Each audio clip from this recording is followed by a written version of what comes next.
John Fitzgerald Kennedy, do solemnly swear I, John Fitzgerald Kennedy, do solemnly swear that you will faithfully execute the office of President of the United States that I will faithfully execute the office of President of the United States and will, to the best of your ability, and will, to the best of my ability, preserve, protect, and defend the Constitution of the United States. preserve, protect, and defend the Constitution of the United States. So help you God. So help me God.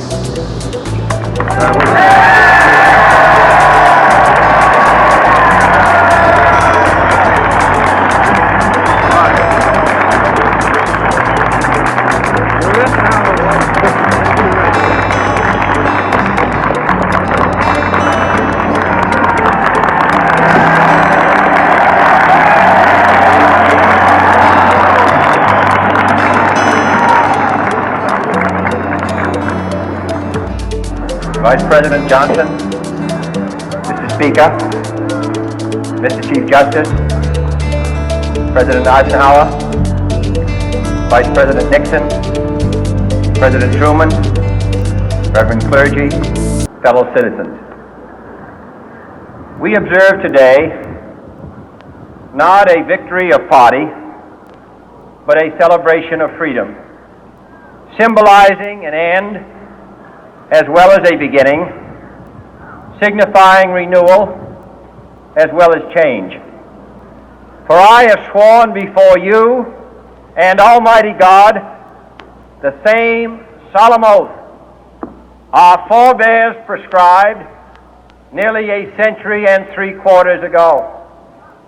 The world is very different now, for man holds in his mortal hands the power to abolish all forms of human poverty and all forms of human life.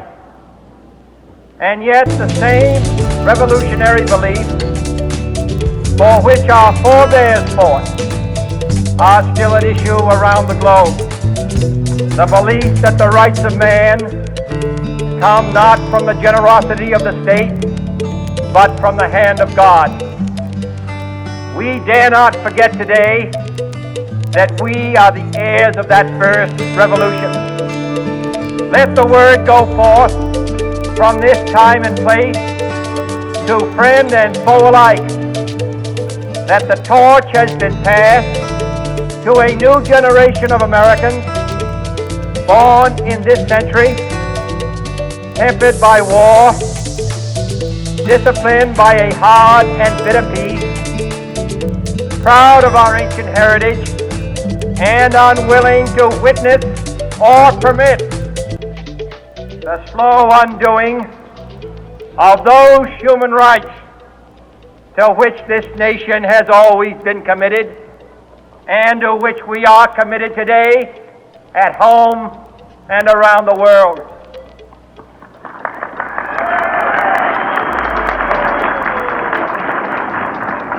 Let every nation know, whether it wishes us well or ill, that we shall pay any price, bear any burden, meet any hardship, support any friend, oppose any foe to assure the survival and the success of liberty.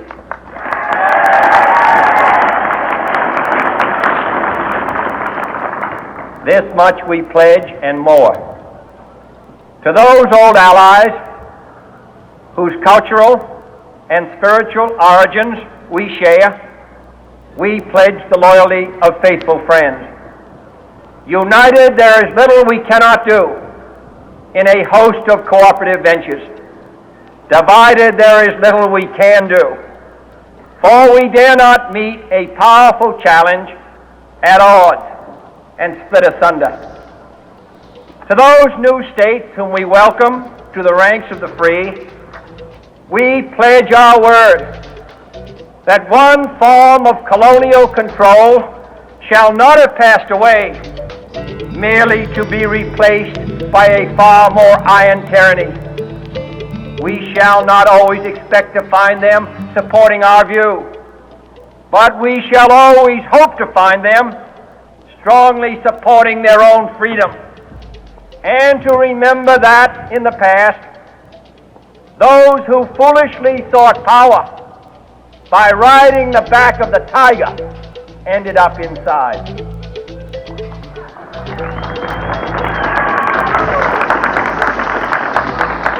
To those people in the huts and villages of half the globe struggling to break the bonds of mass misery, we pledge our best efforts to help them help themselves for whatever period is required, not because the communists may be doing it, not because we seek their votes, but because it is right.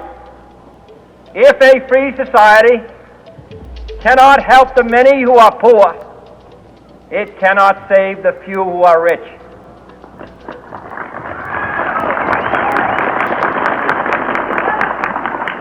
To our sister republics south of our border, we offer a special pledge to convert our good words into good deeds, in a new alliance for progress, to assist free men and free governments in casting off the chains of poverty.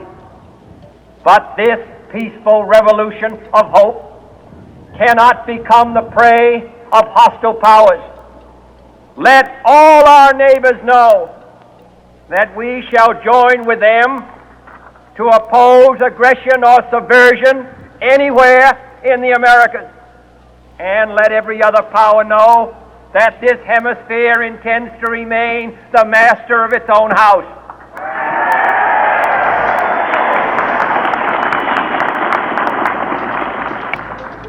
To that world assembly of sovereign states, the United Nations, our last best hope, in an age where the instruments of war have far outpaced the instruments of peace, we renew our pledge of support to prevent it from becoming merely a forum for invective, to strengthen its shield of the new and the weak, and to enlarge the area in which its writ may run.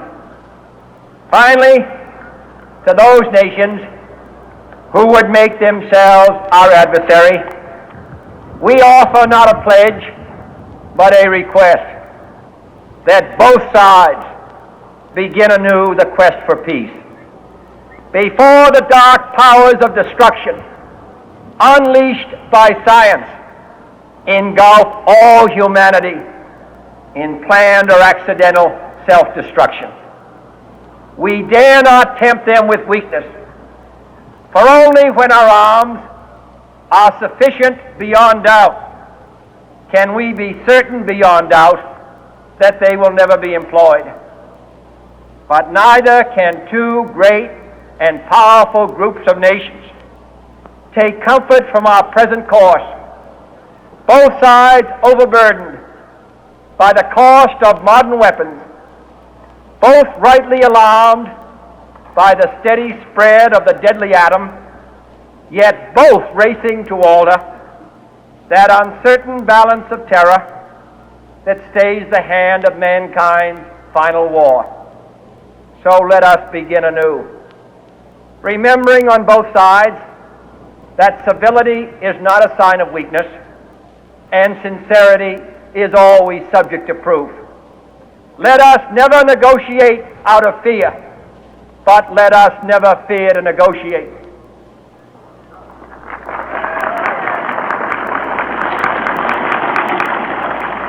Let both sides explore what problems unite us, instead of belaboring those problems which divide us.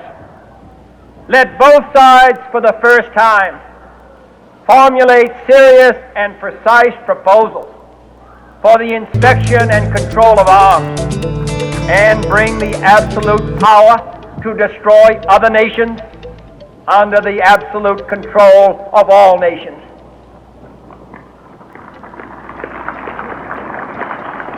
Let both sides seek to invoke the wonders of science instead of its terrors. Together let us explore the stars, conquer the deserts, eradicate disease, tap the ocean depths, and encourage the arts and commerce.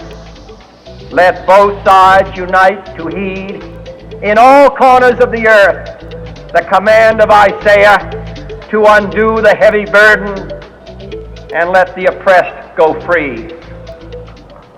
And if a beachhead of cooperation may push back the jungle of suspicion, let both sides join in creating a new endeavor, not a new balance of power, but a new world of law, where the strong are just and the weak secure and the peace preserved. All this will not be finished in the first 100 days, nor will it be finished in the first 1,000 days, nor in the life of this administration, nor even perhaps in our lifetime on this planet. But let us begin.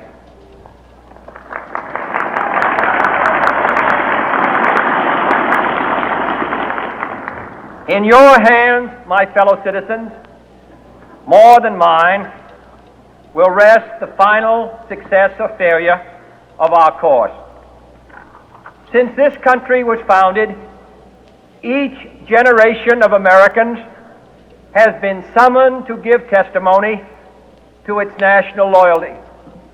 The graves of young Americans who answered the call to service surround the globe. Now the trumpet summons us again, not as a call to bear arms, though arms we need, not as a call to battle, though in battle we are, but a call to bear the burden of a long twilight struggle, year in and year out, rejoicing in hope, patient in tribulation, a struggle against the common enemies of man, tyranny, poverty, disease, and war itself. Can we forge against these enemies a grand and global alliance, north and south, east and west, that can assure a more fruitful life for all mankind? Will you join in that historic effort?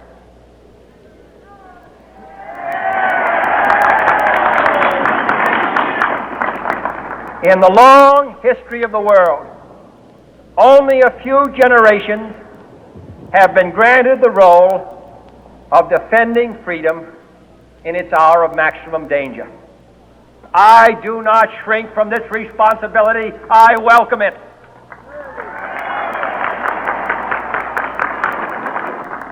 I do not believe that any of us would exchange places with any other people or any other generation. The energy, the faith, the devotion which we bring to this endeavor will light our country and all who serve it. And the glow from that fire can truly light the world.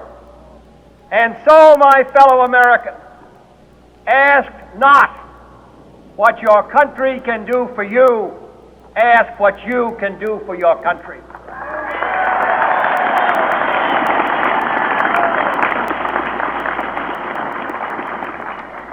My fellow citizens of the world, ask not what America will do for you, but what together we can do for the freedom of man.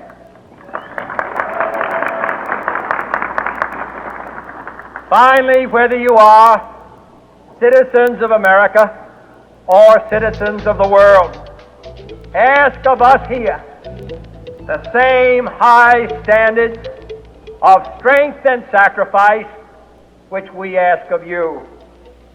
With a good conscience, our only sure reward, with history the final judge of our deeds, let us go forth to lead the land we love, asking His blessing and His help, but knowing that here on earth, God's work must truly be our own.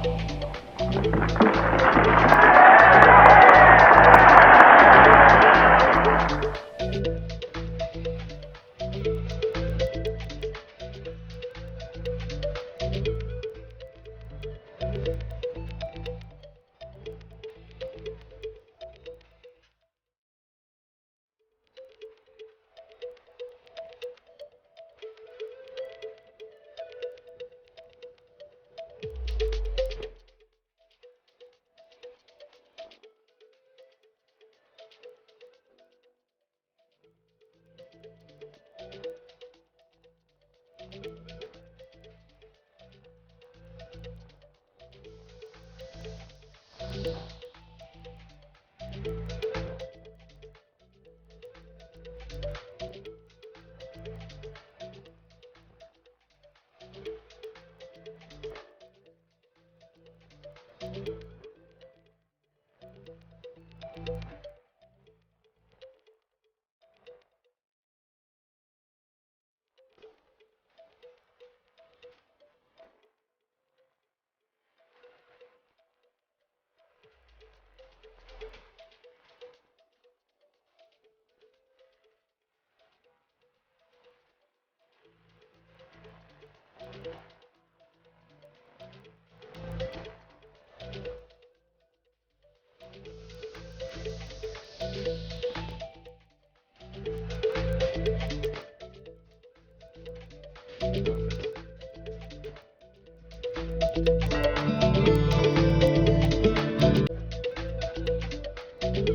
you.